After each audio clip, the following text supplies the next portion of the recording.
Good morning, everybody. It is Tuesday, January 10th. This is a special meeting of the Darien Board of Education Curriculum Committee. Our next meeting is scheduled for February 9th. This morning, we'll be discussing math acceleration and have an update on our SEL curriculum. So I will turn the meeting over to Dr. Tramberg. Good morning, everyone. It's great to see you. Excited to talk today about math acceleration. This has been a long time coming from what I understand. This work specifically is a direct result of a recommendation or a consideration, as we call them, that came from the Gifted Education Program Evaluation in June of 21. But that doesn't mean it's the first time that there's been a request to look closely at math acceleration. I have Julie Droller is here, Director of Elementary Education, as well as Dr. Bellows, Math Department Chair 612. They were both on the committee and may jump in to talk about some of the highlights or address your questions as we go. So the session is broken down into the challenges and goals, really the purpose of the study, the process we went through, and our recommendations at this stage. As always, we want to make meaningful connections to our mission and vision, and the idea of math acceleration makes incredible connections to our mission of thinking about critical thinking and innovation. So I hope you find these recommendations innovative and exciting as we go through. Jill Bowler is an author of a text called Mathematical Mindsets. She's kind of the godmother of math education at the moment. And if you remember hearing about Carol Dweck and mindsets and really believing in it's like building up your own efficacy, believing that you can. Joe Bowler's book on mathematical mindsets really does that specifically for math and really trying to remove the math anxiety that lives in our world. And that really starts with us as models, as teachers and as adults and parents. When we say things like, I'm not good at math, I'm not a math person, and the importance of demystifying that language in our world in order to make sure we're creating conditions for kids to feel like they really can be successful as mathematicians. So in that spirit, we've broken down our own study and the recommendations into these three areas. The first is differentiation, which I know we've heard in education for many, many years. The basic idea of differentiation is addressing the needs of a variety of learners and abilities in a given class at any time, not only in how you instruct, but also in how you prepare as a teacher, but also in the assessments when you are trying to measure and evaluate their understanding of the concepts. So in an ideal world, you can find a lot of research that says the best way to meet the needs of all learners, regardless of the content, is to differentiate and not stratify learning in any way. We know that there is a stream of research that supports that and supports it relatively well. There are many challenges that come with that. So we are not saying we're not differentiating, but we also are saying that there's other things we're going to do in addition to differentiating. The next idea is curriculum compacting. Curriculum compacting is short of acceleration in that you're really looking at the grade level content area standards and students who might already have a great strength in a specific area. Let's say the teacher started teaching at 8 o'clock and by 8:15 they've mastered that concept. That's a student that might be ready for some curriculum compacting. So they're not going to the next grade level standards, but we really want to push and enrich their learning. And that means they might not be doing the exact work that other students in the class are doing on any given day.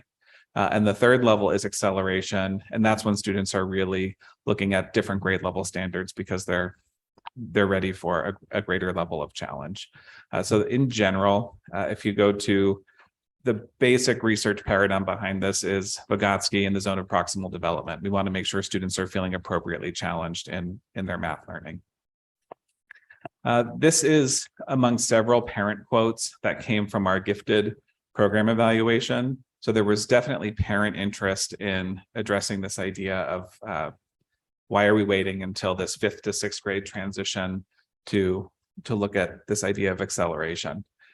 The most powerful piece for me, I had the opportunity to sit in on that evaluation in all of the student focus groups, and the students, the elementary students specifically in those focus groups really articulated that they did not feel challenged in math. I want to pause just for a second just to be clear that this recommendation coming through the gifted education evaluation does not mean that math acceleration only applies to gifted learners. It just happens to be the lane that it came through. So students who are very high achieving in math, who are not identified as gifted, would still, these are still the practices that we would take. But the students were compelling and had powerful arguments of why they felt like they needed more challenge in math. So as a result of all of that, we have this objective of making sure we're challenging students appropriately. And we want to do that through differentiated learning, because the things we know for sure is that's an effective instructional strategy.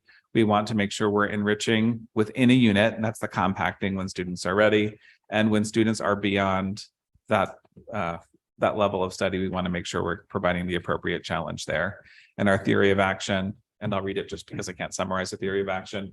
If we create multiple opportunities for students to develop their mathematical practices and content understanding, then all students will be appropriately challenged and positioned to achieve at the highest level possible. This is just a list of our committee members. So this is not a tiny committee, but not a gigantic committee either. So when we look at next steps at the end of this discussion, the next thing we really need to do is bring this to a larger scale of involving many more teachers and our administrative team, so we can go into further detail with implementation. A quick overview of the literature findings. Some of these are pretty basic, but the important thing to know about the approach we took, we did not look at the research on leveling and homogeneous groupings. We really looked at the importance of acceleration and challenging students appropriately, because we could have created an entirely different, or looked at a different body of literature if we did that. So the importance of mastery: once students know something, we let them move on to the next level, not keeping them in the same level, and for lack of a better description, holding them back until more students are ready to move with them.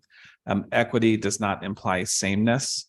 So we're not just working on getting everyone to the same grade level standards, but we want to provide that appropriate challenge for all students wherever they are along a continuum.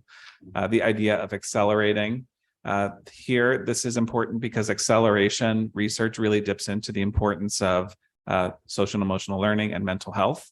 And we want to make sure we're accelerating students because they have, I'll call it, a natural ability and natural talents in an area, not students who are tutored for hours and hours, are doing additional programs.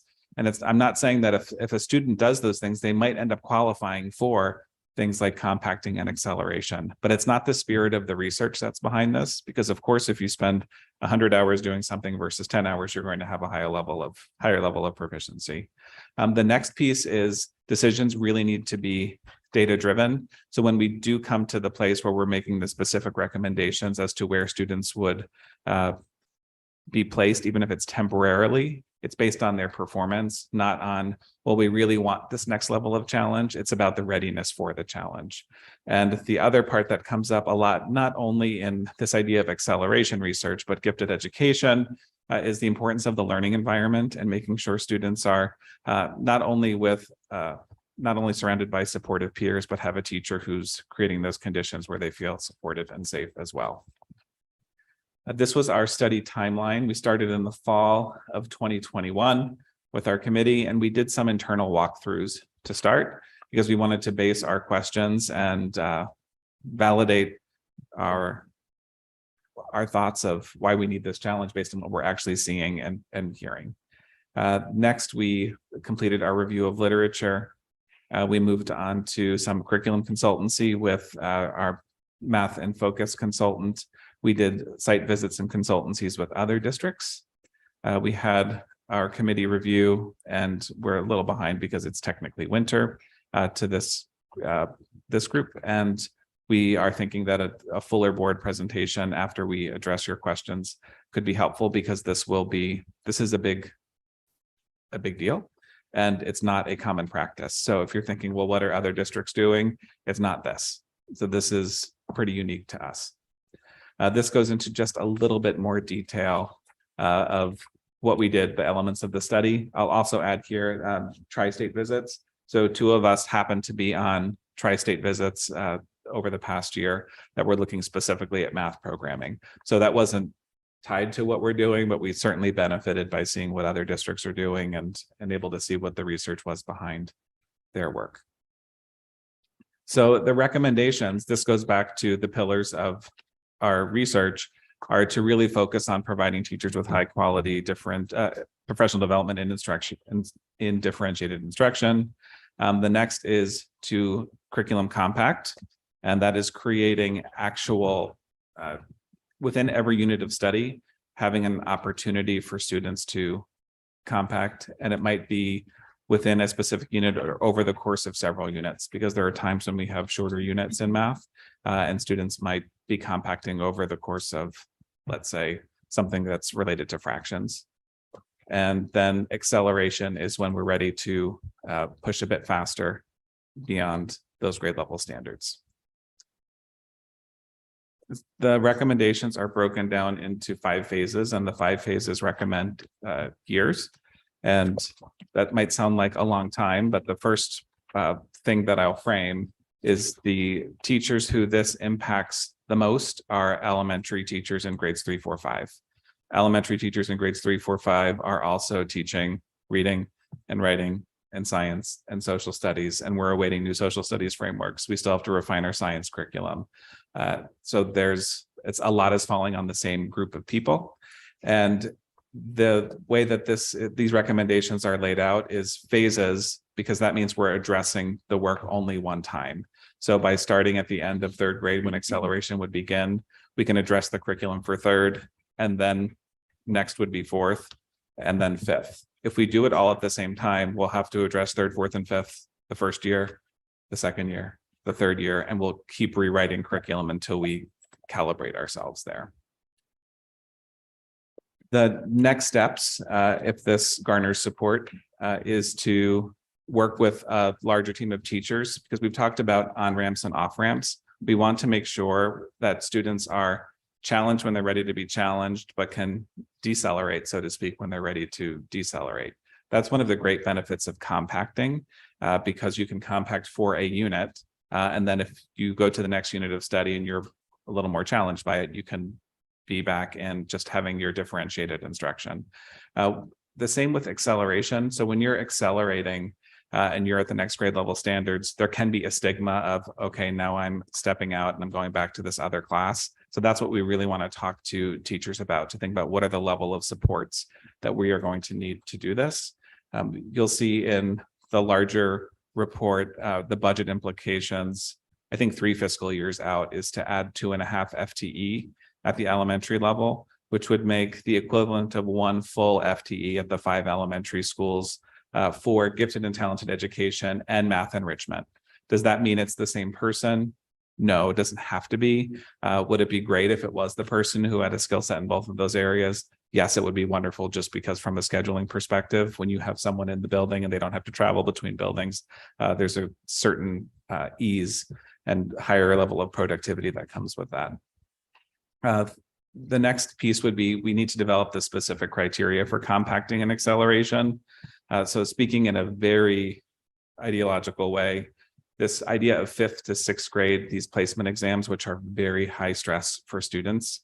I know this for sure, because when I visit 5th grade classrooms in math and I ask students, this is a typical practice, we talk to students and say, why are you working on this? Their answer, no matter what the unit of study is so I'm ready for the 5th grade, the placement test for 6th grade, which obviously is not the purpose that we're ever teaching any concept, is to get them ready for a placement test.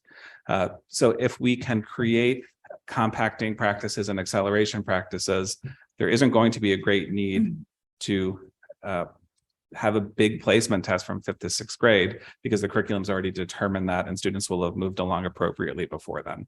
It's a complicated idea, but we can get there. We just want to make sure we have as many voices around the table as possible. So it's understood, and we want to communicate clearly with the parents about that too. We need to create procedures for welcoming students from out of the district. So typically when you come to a new town and you register, you go into your grade level math. There would obviously be implications in placement tests if we have an acceleration practice. Building up our website for clear communication is certainly a goal there.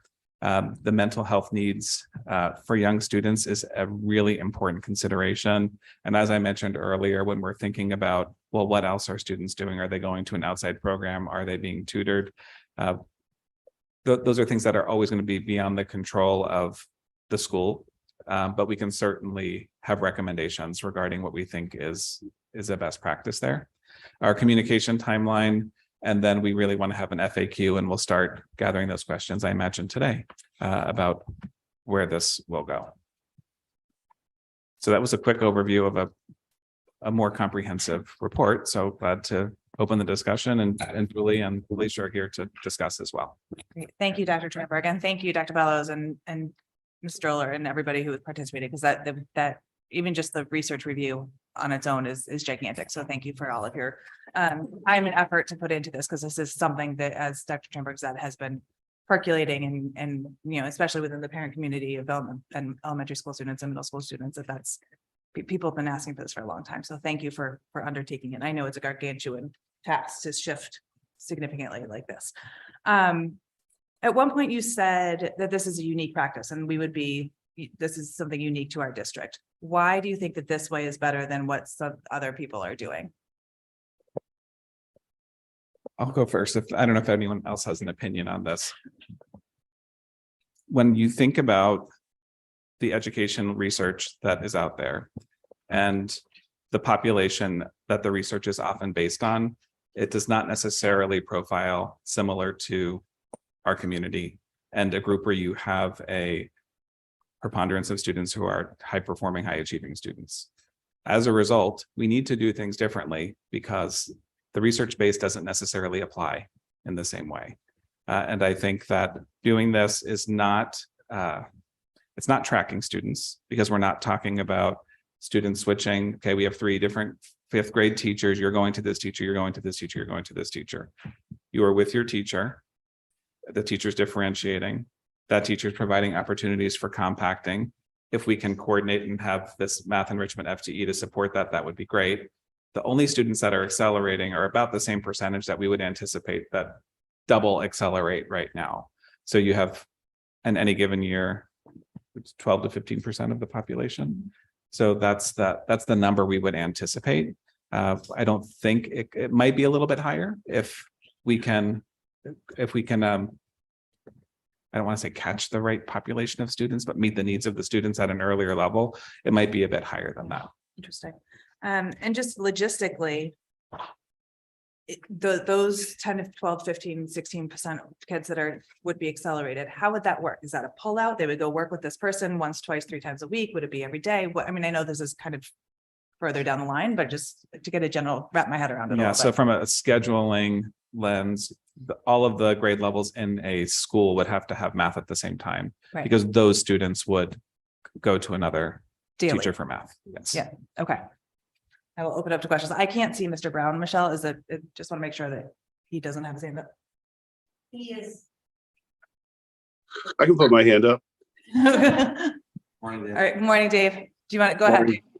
A couple questions, Chris. In terms of, you mentioned homogeneity across programs, how does the state look at this?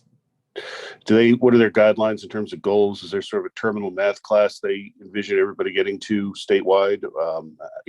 What is their look at the programming versus what we're contemplating? State guidelines for elementary and middle school instruction are relatively vague. It's mostly based on the hours of instruction.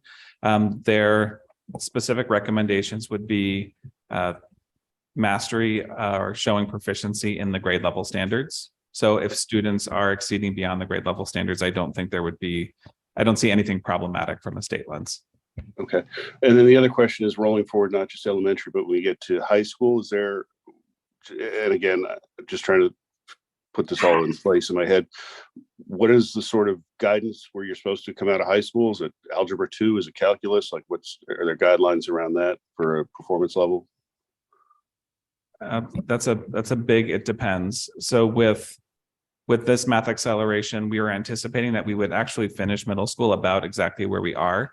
We're just challenging students more appropriately earlier on. So there could be a little bit of a ripple that we're not anticipating, but I don't think so. For high school specifically, I think it depends, because there are different there are different tracks. Students are going on, there are different levels. Students have different goals beyond high school, and depending on what their interests are, the types of schools they're applying to, there would be a different course of study that they'd want to pursue to be as qualified or marketable as possible to universities based on the university itself, the level of course that they took. And, I'll call out on to our director of school counseling, who happens to be in the audience, if there's any other thoughts there. But if you have any, you have to come to a mic. Is it okay if I'm roping someone else in? We still teach college level and our algebra. So the double accelerated students make it to multivariable calculus as seniors. So they usually the algebra 2, pre-calc, usually an AP calc, and then multivariable as a senior. So those students tend to have a genuine love of math. They have been very good at it from elementary school. And so oftentimes, but not always, are pursuing STEM in college. And so I would agree and echo what Chris said, but those students would go to, I'm not hearing it would change our sequencing much. They would just end with the multivariable calculus, which is 2 years beyond grade level math. Got it. I guess I'm just trying to think broadly in my head in terms of across the entire population, not the accelerated students, if there shouldn't be a bit of a shift, or if we could have a shift in where we, try and end people who are not on the accelerated track, but generally. So that's kind of what's motivating the question. Other question I would have, Chris, briefly, is I can't tell you how many times I've heard from parents, little Timmy's reading, I don't know, Harry Potter at home, but then in elementary school, he can only read the, purple Just Right books, and, they're just picture books. And there's a lot of frustration where students may show the ability to move forward, but there's a reluctance on the part of teachers to let them actually move ahead and do more advanced stuff that they may be capable of. And how do you balance that? I know it's been a struggle in the reading department. How do you do that in the math department and kind of get the teachers to give the kids the freedom to try and be challenged?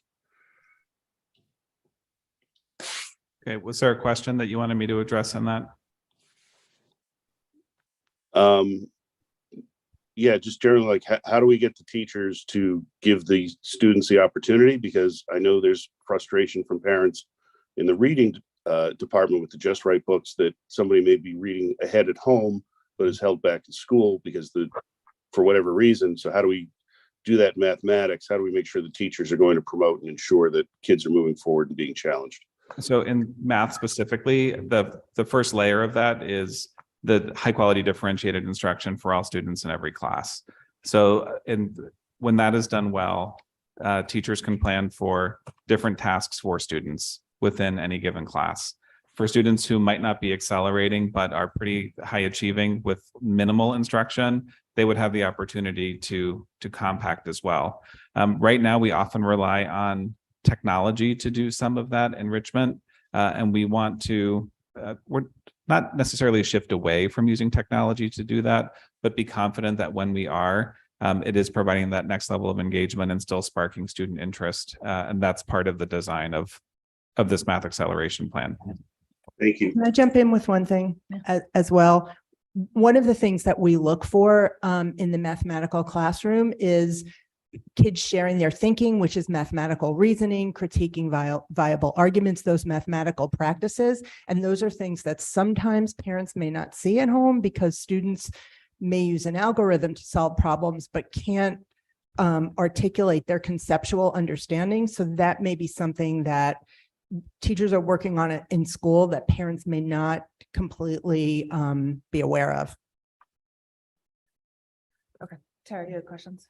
Actually, I don't have questions. I just wanted to say, thank you as someone who has been behind this math differentiation for the past 15 years. And I know it's started even before me. I would have liked to have seen it a long time ago, but I'm just happy to see it finally happening. And it's been very thoughtful, and you're hitting on all the right topics. And it is about challenging the kids that need to be challenged. And it's not about multivariable calculus. It's about, not that some of them don't end up there, but it's about those younger years and building their confidence to do things and getting them to work hard, because at a young age, when it's super easy for them, they never learn how to work hard, and it really affects them at a higher level. So thank you. Thank you. Julie? Thank you. I think I'm on. Thanks for all the great thinking and great work. So talking about what percentage of students we think will continue to be or will end up being double accelerated as they move into middle school. I wonder if we need to think about the kids who will now continue to tutor and do lots of outside work and also be more challenged and given more opportunity in the classroom in elementary school, creating more students being accelerated at a faster rate. I would expect that number to go up personally. I think we know our community, people aren't going to let up on the gas pedal just because they feel like there's more challenge present in the classroom.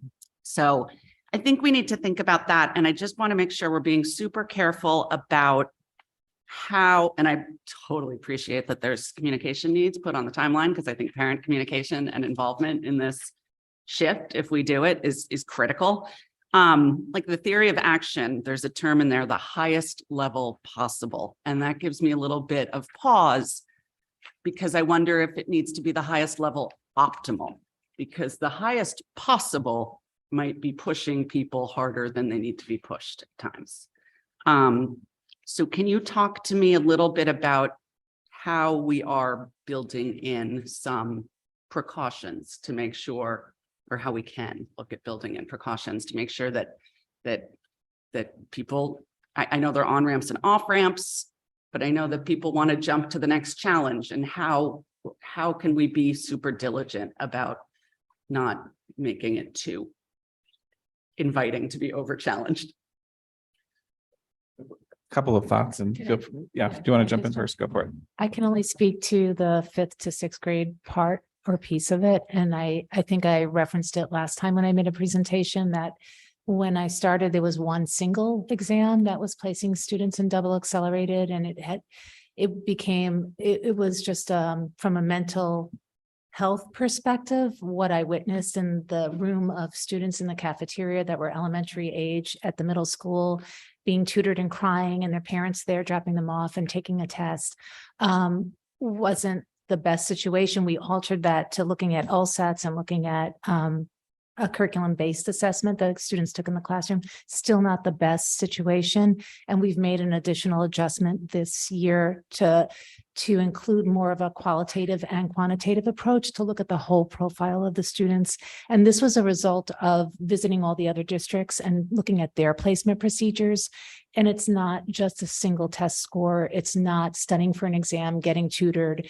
It's about the whole child and when is it appropriate, and looking at the whole picture. So as we move forward for the 5th to 6th grade placement, we're looking at a more qualitative and quantitative piece, and, going back and looking at the data and saying, how did they do in 3rd grade and 4th grade and 5th grade on the SBAC? And how are their LSATs now? How are their math and focus test scores throughout the year, in addition to their curriculum-based assessment and, some input from the parents and the teachers. So taking that 5th to 6th grade approach this year and looking at it moving forward into the elementary school program, I think will help alleviate some of the single tests, single moment in time. It's not tryouts for math. It's about when is it appropriate, So I don't know if that helps. There's a balance too of I understand the importance of working hard. But there also has to be times where students perform with a sense of ease, because that goes back to the zone of proximal development. If students are working too hard all the time at all the things, they're going to be stressed and they're not going to be productive. So I think you have to look for, well, where do students have, are students working hard in English and in math and in science and in social studies, where are they performing with a greater ease? And I think we have to, and this is in partnership with schools and families, to really have those conversations of, okay, we can't have them working this hard in everything because it's not sustainable. The other piece is we can look just at math, but we also have to think about social emotional learning. So we are doing things like, which you'll hear about in a bit, the screener. So when we're looking at these screeners, are they being helpful? Are they telling us anything that we want to think about? Because we're not just addressing how are students achieving in math in a vacuum, but how are students doing across the board? So those are two ways that I think we need to do that up front. Thank you. Just two more. I appreciate that our district is a bit different and that perhaps broad research doesn't always apply, but I do think there are plenty of districts like ours. And are there any districts that are implementing programs like these? And if not, why not? And if so, did we look at those? We're special, but we're not one in a million. There are, I know there's one other district that has math acceleration, but their program is different than Okay. this. Okay. And the size is different. It just has had math acceleration for years. Yeah, and it's sort of grouped into their I couldn't hear you. gifted education. Yeah. And they also have, the number may have changed from the last I knew, but they also had 40 teachers who were gifted and talented teachers at once upon a time. And I think that's still about the number. So it's just a different approach. What other districts are doing, which I would argue is not a best practice, is the switching classes. You're going to this teacher, you're going to this teacher. I don't think that there's plenty of research that would suggest that that's not the best approach. Sorry, one last. Thing. I'm still having trouble wrapping my head around compacting. Can you is that like I finished today's work, so the teacher kind of slips me tomorrow's work, or?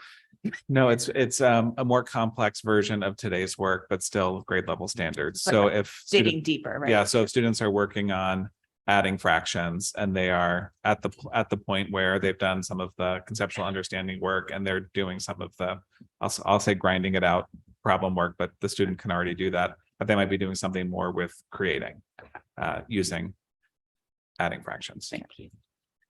And Chris, and correct me if I'm wrong, the compacting, although maybe we weren't calling it that has been going on for years. That's not formally, there's certainly Right.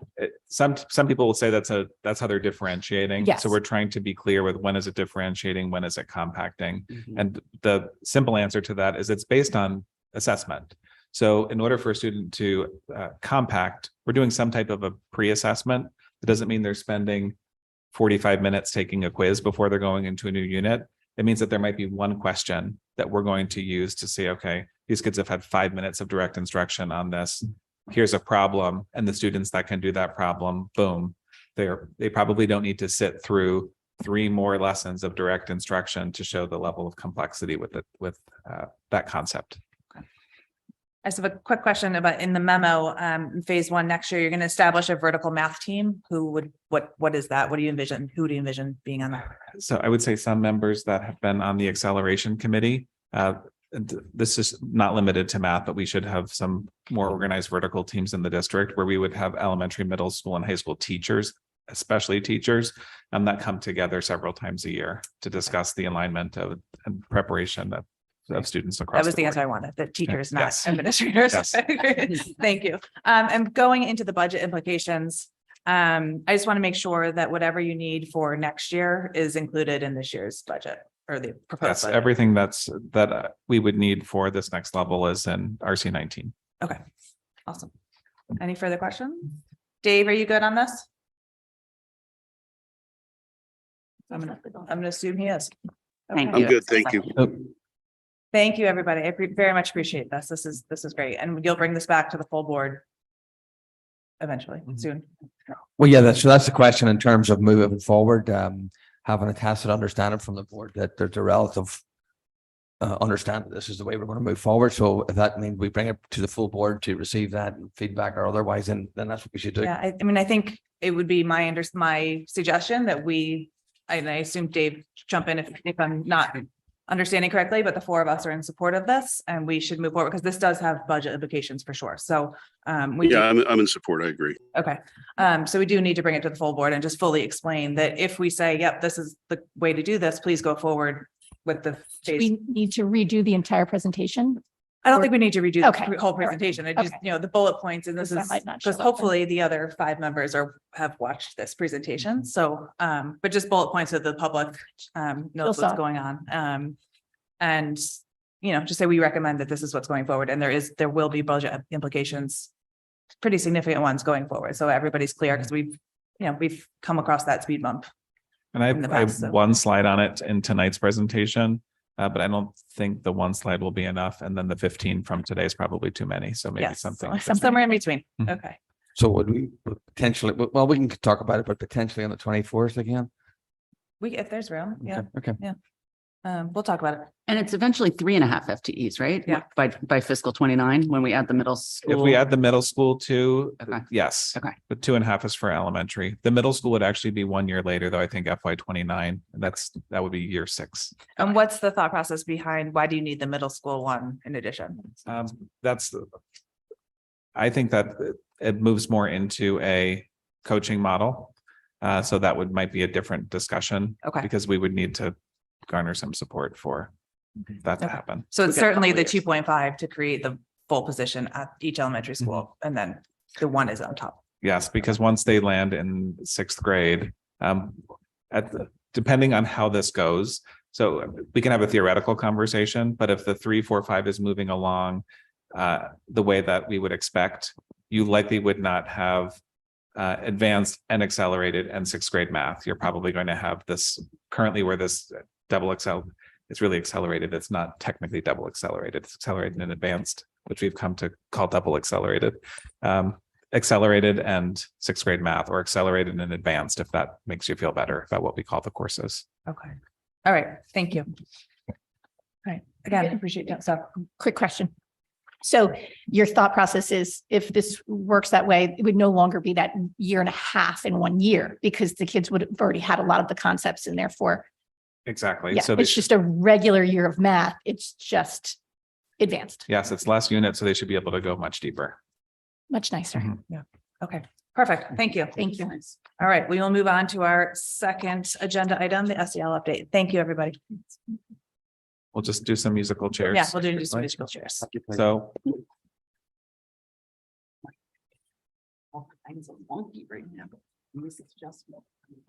We've got some new guests. We got Mr. Mazzoni, Mrs. Emmanuelson, and Dr. O'Keefe.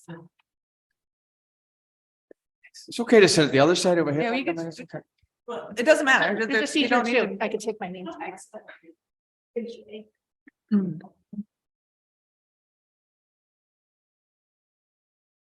So I'm gonna start getting hate emails like I do.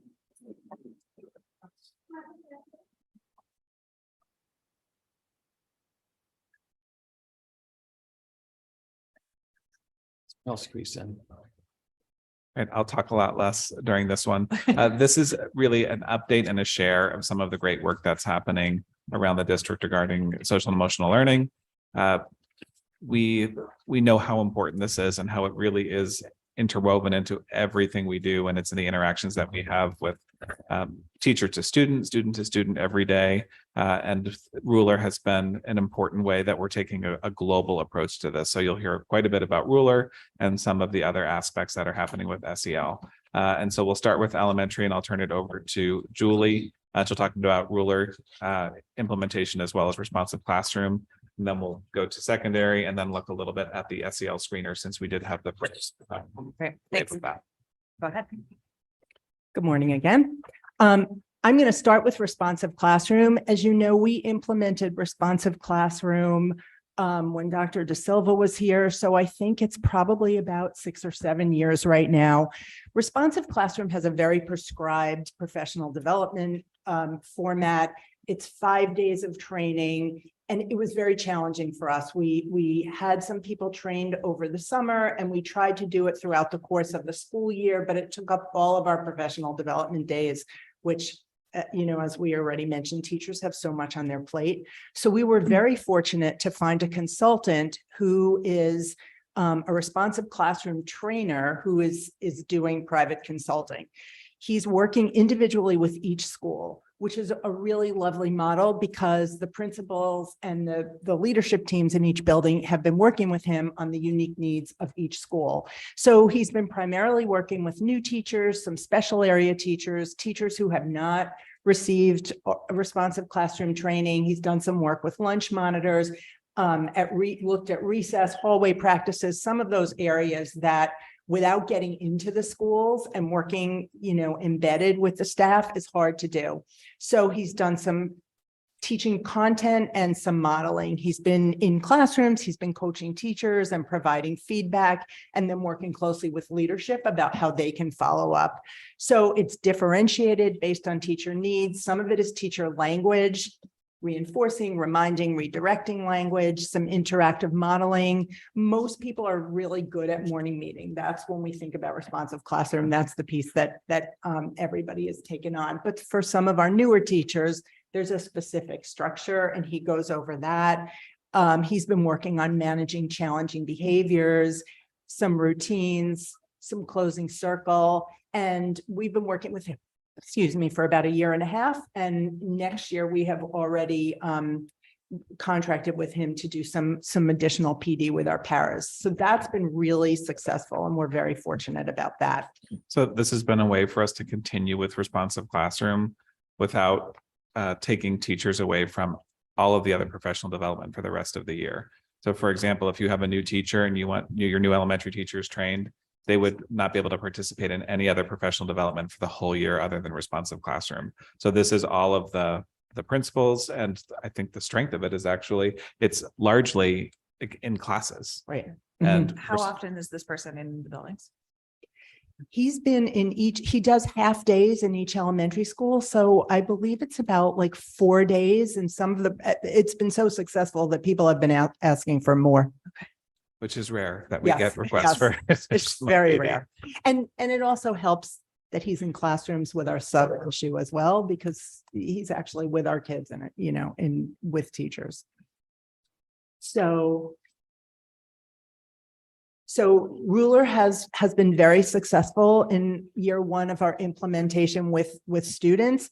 And I'm going to talk first about the feeling word curriculum in K-5, because that's pretty unique. We developed that. Ruler does have a feeling curriculum, and our teachers over the summer looked at the suggested words and chose 1 word per month for each grade level, so that by the time kids leave our elementary schools, they'll have a fairly robust vocabulary of talking about their emotions.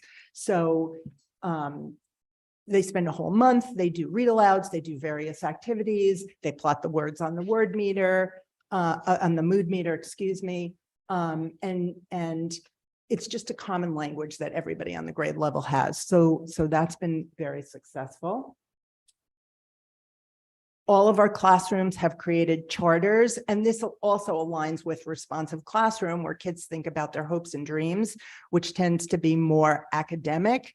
Classrooms are, how do we want to feel, and what do we need to do to support each other so that we feel that way? So these are just some really nice examples of how different teachers and classes are creative, and it just shows that it's the same outcome, but everybody has their own kind of style, which is really reflective of kids in the class.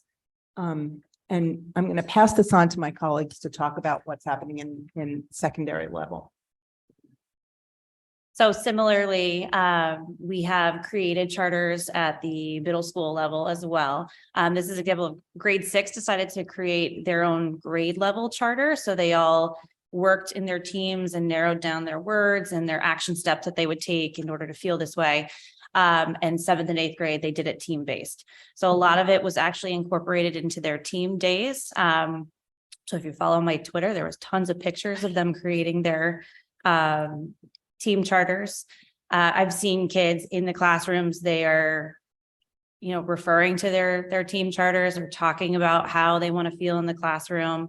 And I think this was a really great starting point for middle schoolers, because it does set that expectation as well, and talk about the community level and how all of their actions have impact on the people around them.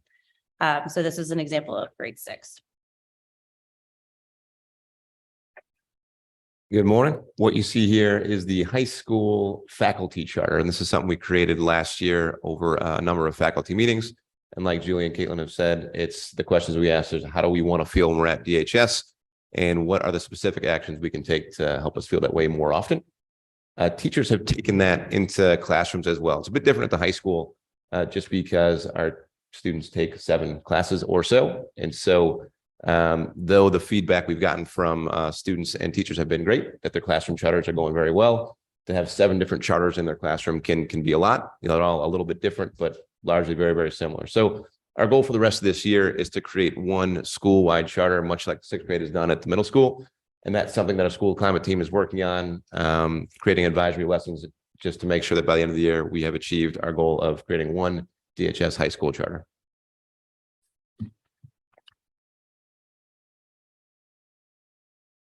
So the next anchor tool, which I'm sure you've heard a lot about, is the mood meter. And again, this is a tool for students to be able to self-identify how they're feeling based on their energy and their level of excitement or pleasantness. Thank you. So these are just some, like, again, creative examples. This is kindergarten and how kids come into the classroom and plot themselves on the mood meter. This is a student who, you know, obviously it is being used and students are in the hallway or in the office even, or, you know, sometimes in small groups and lunch bunch with our psychologists, they are checking in with the mood meter. So it is really helping kids identify how they're feeling and either stay or shift. These are some other examples. Again, just everybody is kind of making it their own, and they're embedding the feeling words as they plot that on the mood meter. This is Caitlin. I don't know if you want to talk about this. So the picture is prior. Getting middle schoolers bought into talking about their feelings can be a little bit challenging. I lovingly refer to my middle school children as my moody little lover, like love bugs. It's hard. So that was actually some mood meter charades that we were playing at the beginning of the year to really get them to act out everything. And also get kids to understand that a mood is going to look different on a different person. So while you might perceive they're feeling a certain way, they might be feeling another way. In this photo, this was part of our professional development day. We did some team building activities because it's important that we're building the social emotional competency of our staff first so that they can address the social emotional competency of our students. So we had them all dress in mood meter colors and we created teams and we did some team building activities. There was a lot of blue. As for Darien. I think they didn't know why they were wearing the They colors. did not know. We didn't want to tell them. So I didn't want you to see like the teachers in red and think, okay. well, look at those, why are those teachers in red? So yeah, the prompt was come wearing a solid one of those Gotcha. colors. Okay, that was my question. There's lots of blue Darien Yeah. colors. Okay. It's not that they're all just masks. It's not that they're feeling blue.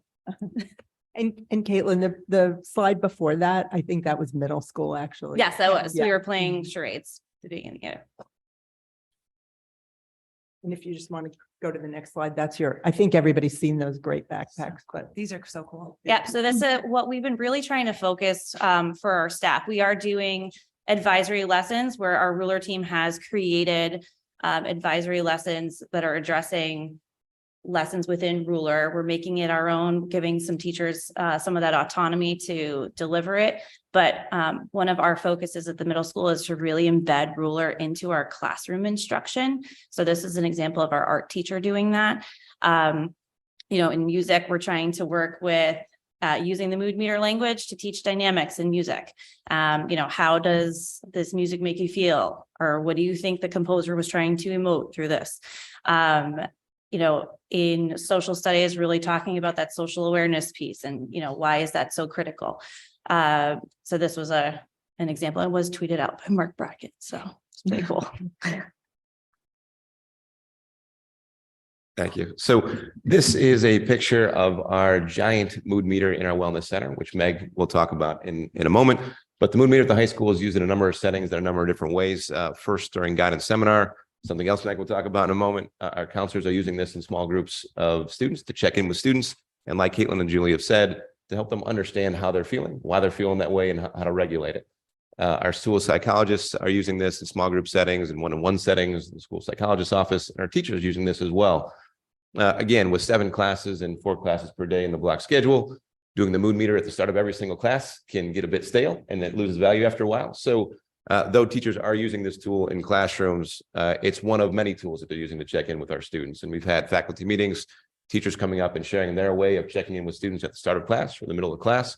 And so pretty much our teachers have a tool bag of ways that they can check in with students and change their teaching methods that day, check in with individual students, have conferences, just based on, keeping it, changing it up and not just seeing the mood meter a couple of times, 4 times per day. The blueprint at the high school, this has been a very useful tool for us in terms of conflict resolution and mediation between students. So we've used this in a lot of different scenarios. So we've used this between 2 friends, between 2 students who we wouldn't consider friends, things that have happened in school, out of school, and online. And the process is there is a pre-conference in which both students meet with one of our support staff. It's usually been our social worker, Sam Parton, to talk about how they felt during the conflict, why they felt that way, but then more importantly, or just as importantly, how the other student felt and why they thought they felt that way. And so there's a lot of work done before the meeting, and then they actually have the meeting together, and students are allowed to bring in any adult they want with them. It's still run by Sam. And really the goal of that meeting, again, is to understand one another, why they felt that way, and what can you commit to in order to making sure that person doesn't feel that way again in the future. So it's about that commitment moving forward. And kids don't walk out of this process as best friends, but they walk around with they walk out with a better understanding and a commitment to helping that student feel the way they want to feel moving forward. And we've been very successful. We used a number of times last year, a number of times this year as well, and we'll continue to use it as we see fit. Good morning. And I just wanted to tack on that common language piece. Like, it has been so cool to just walk down the hallway and hear a student being like, "How are you?" And somebody go, "Kind of like a 4-2," or "I'm kind of a little yellow." And they're starting to develop this common language. And I think, probably my elementary and middle school colleagues would say the same. And so, and even staff, like I hear that even amongst my team too, like, "Okay, I'm feeling a little like red after that meeting," or, so there's some common understandings that are happening around emotion, which has just been really cool in the short time we've been doing it. So the DHS Wellness Center has certainly been a passion project for our team. It is, as you probably know, in the space that's formerly called the Chill Zone. It's open just during lunch at this point. So 2 hours a day, staffed by our clinicians. So all of our school counselors, our school psychologists, our social worker, our speech language pathologists take turns staffing it throughout the 8-day rotation. And that was very deliberate in the sense that while it's not a full-on clinical space at this point, where there's not necessarily, we don't have a separate clinical space happening right now. The people who are staffing it have a clinical lens. And so certainly if a student, comes in and seems distressed or seems like they might need additional support, there's the people who are there staffing it just have that lens to be able to, bring that student to a space that they need. But right now we're seeing about 50 kids a day using it, which has just been awesome. And it really is being used as a place to take a break and a breather from their academics. With the students, controversially, it is a cell phone free space, but I will stand by that and defend that all day long, because they are detaching from some of the things we need them to take a break from. So they're not on social media. They are not checking Aspen. They are not doing homework. We've identified the spaces in the building where they can go to do that if they need to do those things. They're talking to each other, which has been awesome to walk in and see students just chatting while they do a puzzle. Those kinds of things are happening, which has been fantastic. There has been a wonderful cross-section of students. Students from every group you can think of in Darien High School are interacting and sharing that space. And so it's just been really rewarding. We have, I can't keep them in hot chocolate. We've got hot chocolate and tea going. They've all learned how to use a Keurig, which was super fun. So things from puzzles and board games and lots of art pieces to the mood meter. You'll see students standing at the mood meter talking about how they feel. They have a place to post positive posts. It's a take one, leave one, where they're just putting encouraging messages on index cards and putting them on a bulletin board, and students are taking them and leaving them as they need to. And we have zoo cams in the background. So that's been fun. It's just having, a cup of hot chocolate and watching the hippos. So it continues to be a space that evolves. We're, looking at some different furniture, and students are certainly free to making their suggestions, including wanting to to use their cell phones, which is not going to happen as long as I'm involved. But it really has been just, it's been really awesome just to see the way that it's evolved. We've gotten very positive feedback from students, and I think it's meeting a really cool need at the high school. So we're super proud of it and look forward to growing it and watching it evolve into all it can be. Next slide, please. This is Daisy. Daisy is actually, as we speak, heading to the high school. This is Daisy, the therapy dog, and our assistant principal, Kate Demoulas. So we have therapy dogs come about once a month to the wellness center. So that's always a big hit with students. And so, you know, example today, we're doing some midterm de-stressing activities, relaxing activities, and Daisy will be there today.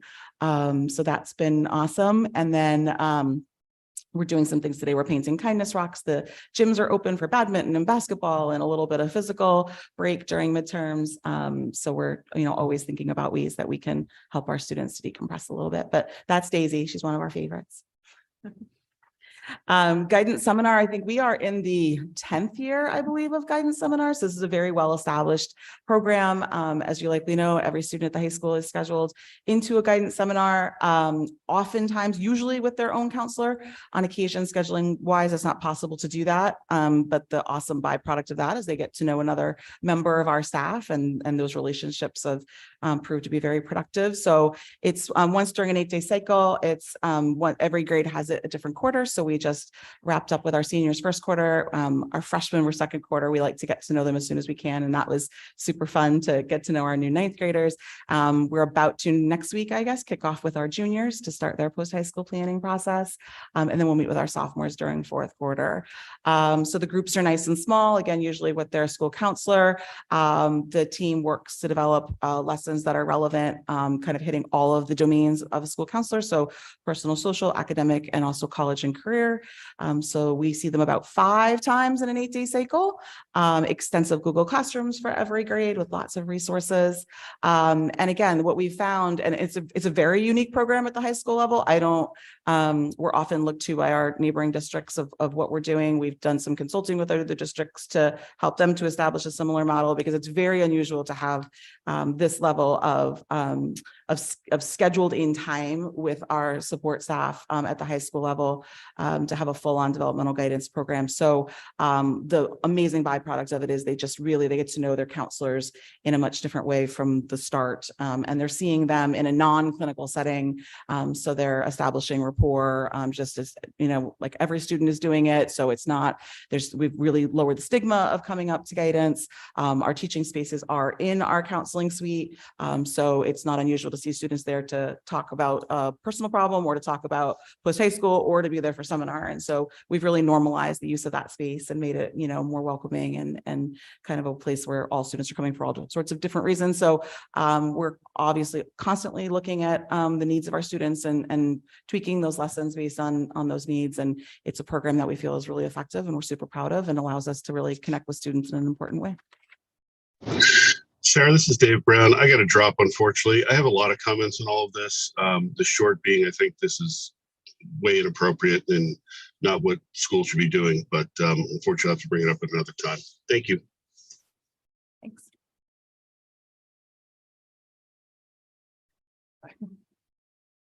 So our universal screener, the DESA Mini, as you know, we are participating in the 3rd cohort that the state has offered. They partner with Aperture to administer this universal screener.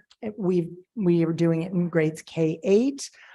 It's something that teachers complete just to get information about students as aligned to the Castle standards. It's 8 questions. It's very quick.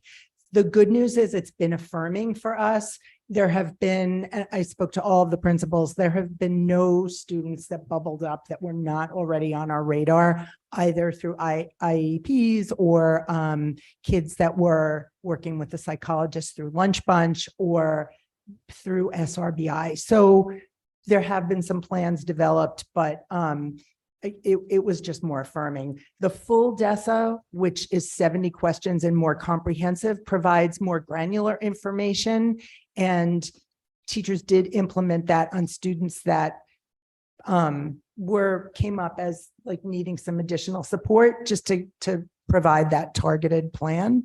But it's been something, you know, we administered it once so far and we'll administer it in the spring. And it's helpful just because it gives us like that baseline. But in terms of informing instruction, I think the teacher's relationship with the kids has been more helpful.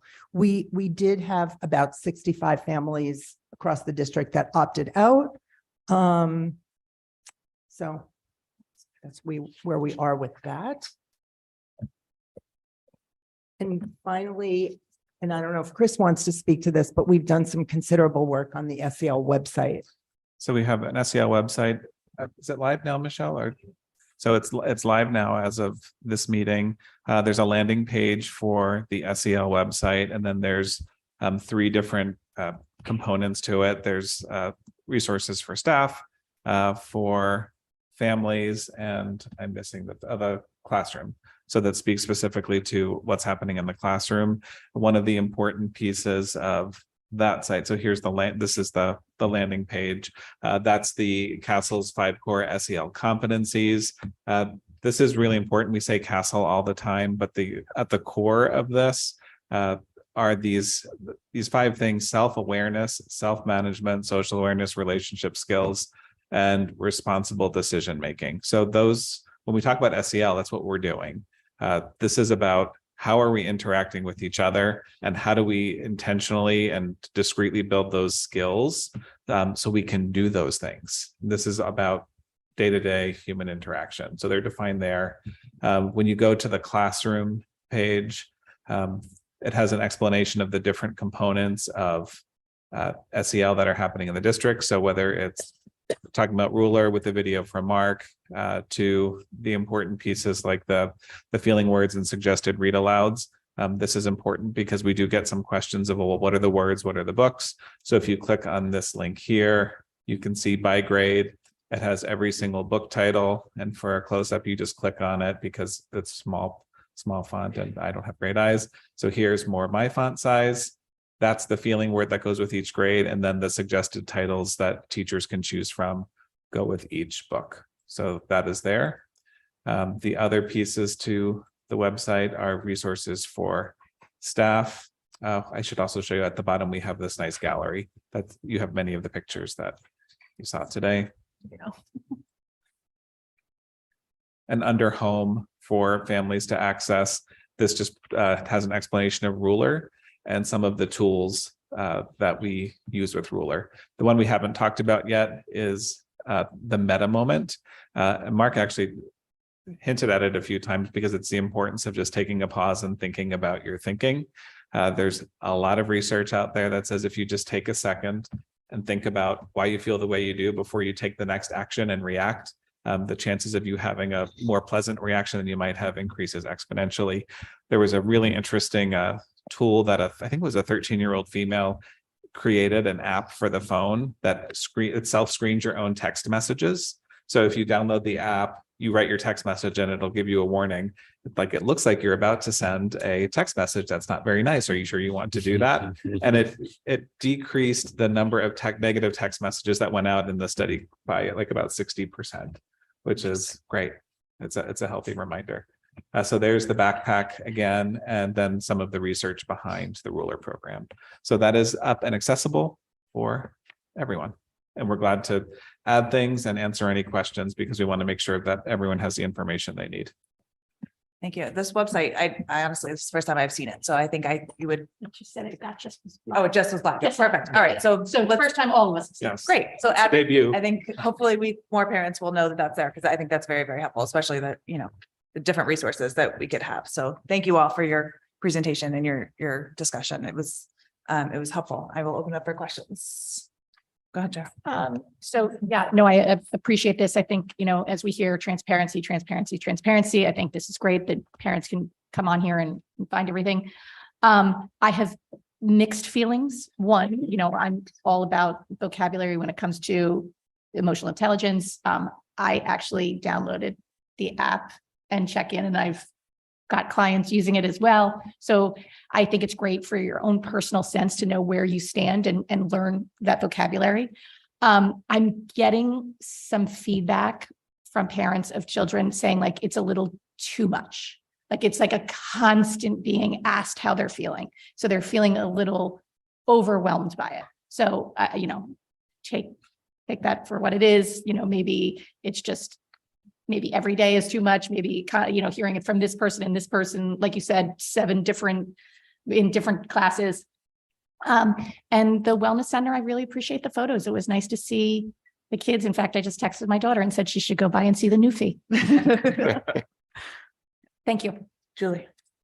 Thank you. I wanted to see the words, so I can't wait to go in there and check those out. Thank you so much. And Dr. Adley, I think Daisy needs to come to the next Super Saturday. I think we need a Daisy break on Super Saturday would be a big ad. Thank you for all of this. I had a couple of questions. How did we approach similar situations before we used Blueprint? Is that just a completely game-changing approach to managing conflict, or?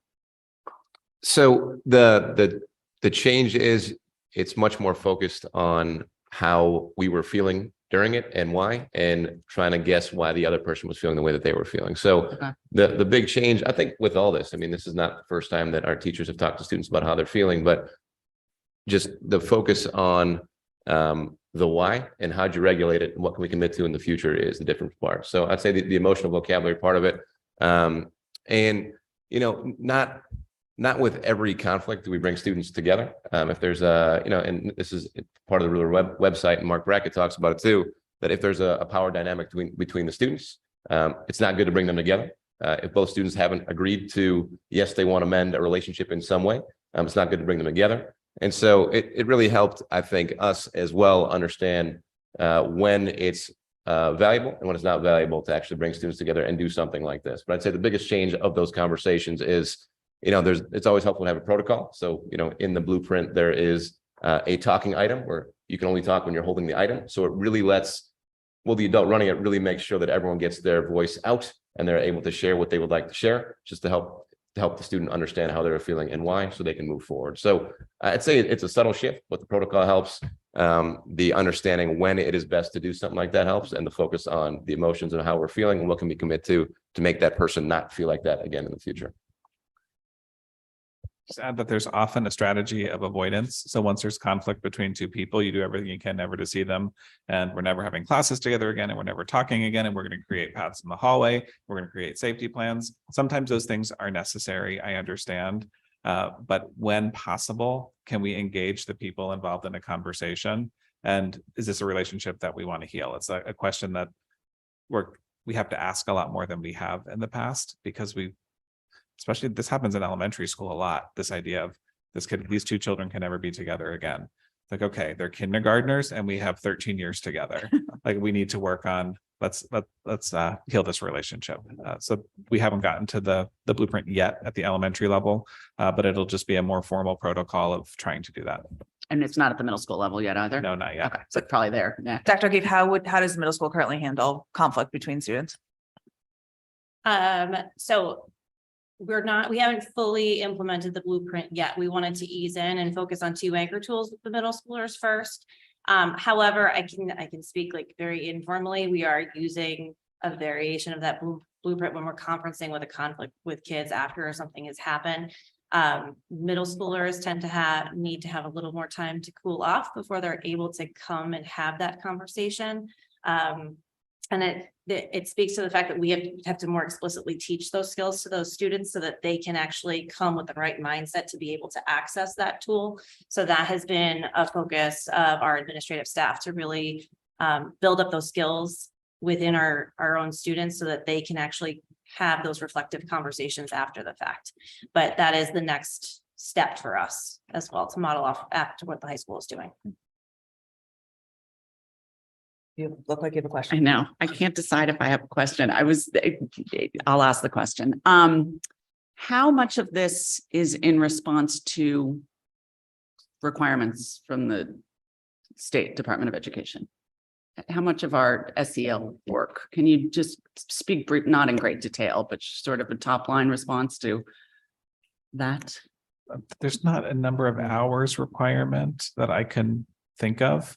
I think SEL at this point is just making sure that you have learning environments that are safe and supportive for all students.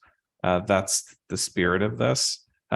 Mark Brackett was here for a presentation for families, and his personal goal for the past, I think he's been saying it for a decade, is to make Connecticut the first social and emotionally healthy state in the union. And that's really what this is about, because you look at the Castle standards that are up there, it's hard to look at it and say that those aren't important things as prerequisites to feeling like you can function. So these are like the bottom of the Maslow's hierarchy of just making sure that people feel safe so they can learn. That's what this is about. So what was happening before there was such a focus on SEL, things were still happening. Like when you look at a charter, that doesn't look much different in many ways than there were rules and expectations. The piece that's different now is the students were a big part of that. Like, how do you want to feel here, and what are the things you need to do in order to do that? So that's the shift. So these are really minor shifts that really focus on who's in the room and how do we meet the needs of the students that are there. I don't think that there's anything I could point to from the state side unless I'm missing something. But obviously they're, with everything that they're doing, from the DESA pilot to creating their own website pages to trying to provide programs and grants to support this. It's a prioritized area. And I also think that after COVID, it just became just, that much more important that kids had just experienced like trauma, many of them, and they're coming back to school, and we wanted to make sure that they felt good and safe, and that was like really undergirds everything so that they were available for learning. There's a tsunami of research coming, and I think it's going to be a tsunami of research on the cell phone use and the damage, how damaging these devices are. And that's not going to be limited. I'm not predicting something that's not there. It's trickling right now. And if it's trickling like it is, and some of the largest researchers that we have that are very prolific are hinting at this.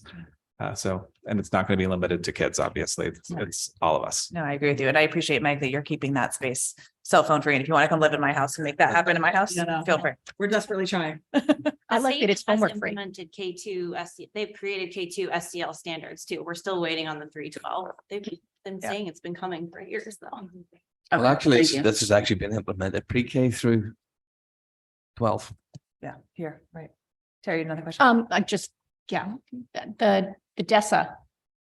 You said that 65 families opted out. Were they able to read the survey before they opted out, or they just opted out? I'm just curious. We had shared samples of the questions. So it's just samples, not the actual survey. It's only 8 questions. Yeah. Same question. Okay, Yeah. right. Was that spread out, those 65? Yeah. And K to 8, you said, correct? Yes. Okay. And we'll take a look at that after the next administration, because this is a state pilot. Right. And if we're not learning a ton from it, we need to revisit, is this the most informative tool for us to be spending the amount of time we are on utilizing? Right. No, I just like to thank the staff today, both from the acceleration and from the SEL. We're trying to find a sweet spot of supporting our kids, challenging our kids, while also recognizing the need to support them, and for them to have the skills and research-based responses to respond to how the kids are feeling. So I'm actually very proud of both of these things, and I'll talk about particularly SEL here too. This is one of the ways, and I appreciate the board's support for these, we'll call it initiatives, but for want of a better term at this particular point. It's been helpful for common language. It's been helpful to reach out to our students. I think they feel supported through these processes, as do the staff. So for all of their efforts, for all the people that you represent, actually, I express our appreciation. Thank you. And I think that having these two topics today on the same agenda, it's interesting to me, because on one hand, it could be math acceleration could be not really in that SEL realm, but I appreciate that within the math acceleration piece, there was a lot of discussion about the mental health and how are we going to best support these kids. So I think, district-wide, we're doing a lot to figure out the best way to support all of our kids. So I appreciate that. well, we don't want to forget that, in with that math acceleration, there's a lot of resiliency. Yeah. Taught there. All right, anything else? Good. All right, motion to adjourn. Oh, no, sorry, public comment. I always forget public comment. My apologies. Is there anybody online? If anyone online would like to comment, please raise your hand. Mr. Cantwell? 1 second. Can you guys hear me? Yes, go ahead. I'm sorry, I wasn't sure how to raise my hand, or I just needed a second. I just wanted to thank you. This is Michael Campbell, by the way. I'm at 6 East Trail. I have kids in Tokenique and MMS. I just want to thank you for the math acceleration addition to the program. It's something I really wanted a long time ago, and my kids are a little too old to take advantage of it, but it'll be good to see others being able to do that. So thank you very much for that. I do have some concerns about the SEL program. I'll go through them really quickly just so you can get a sense of the overall concerns. Number one is just how much time is being spent, and time in school is very limited. Kids have a lot to do. There's a lot of other things that they should be doing, like spending time with friends and getting exercise, and there's just so much competition for scarce time. And I'd like to know how much time is being spent by both students and teachers and everyone else going through this kind of thing. My own kid has come home and said, they keep asking me how I feel. They keep asking me how I'm feeling. And I'm feeling stressed because I need more time to study and I'm not ready for my math test. And so that's how I'm feeling it. So there's a point at which it gets to be too much. And I'm not sure what that point is, but I think we should all know exactly how much time we're spending talking about feelings and having kids looking inwardly all the time. That's too much of that is not a healthy thing, to constantly sit there in your chair and feel the pressure of the chair on your body. Focus on that and see how long it takes you to feel uncomfortable, right? Sometimes you just need to, think about other things and other people and move on instead of dwelling on your own feelings. So there's the time that is number one. Number two, I'm not sure if kids are being forced to disclose their feelings in front of other people, if that's how it's actually happening in the classroom, or if it's anonymous and they're just putting some anonymous sticker up on the wall. But I think kids are entitled to some emotional privacy and some at certain times, especially if you don't feel like telling everybody how you feel right now, you should be perfectly comfortable keeping those feelings to yourself. And I think it could be because you're having a serious issue at the moment and it's nobody's business, or maybe it's just something silly that you're upset because you wore the wrong pajamas to school and it's not worth dwelling on. You need to move on, right? This is so there's some of that. I think I'm just again concerned about how kids are being forced to disclose their private feelings. Maybe more importantly, the third thing is just all these formal resources we now have. And as this matures, there's going to be a significant temptation, because these people are smart and ambitious and professional, and they're going to want to collect data and they're going to want to do reports. And now we're collecting data on the emotional state of all of our children. And it gets kind of scary to me that we're going to have eventually this entire vast record of our kids' daily emotions. And, that can go to that can get pretty scary. That could be used against you at some point. We know how these things are with technology today. So just the ramifications of that are a little bit, give me a little bit of pause. And then finally, maybe most importantly, I'm concerned that given that the fact that in the state of Connecticut, you can be 12 years old and a parent can be excluded from an entire medical treatment. I saw this myself this year with my oldest. I'm concerned that we have the possibility for kids being treated in schools with no parental involvement whatsoever. So hopefully, all of my concerns are overblown and they can be addressed, but some of them are pretty serious and I think they require some further discussion. Yeah. I know I'm not the only parent with these Oh, sorry. concerns. Thank you. Thank you for your comments. Anybody else, Michelle? There are no more raised hands at this time. Okay, now may I have a motion to adjourn? Tara, Julie. All right. Thank you, everybody. Appreciate it.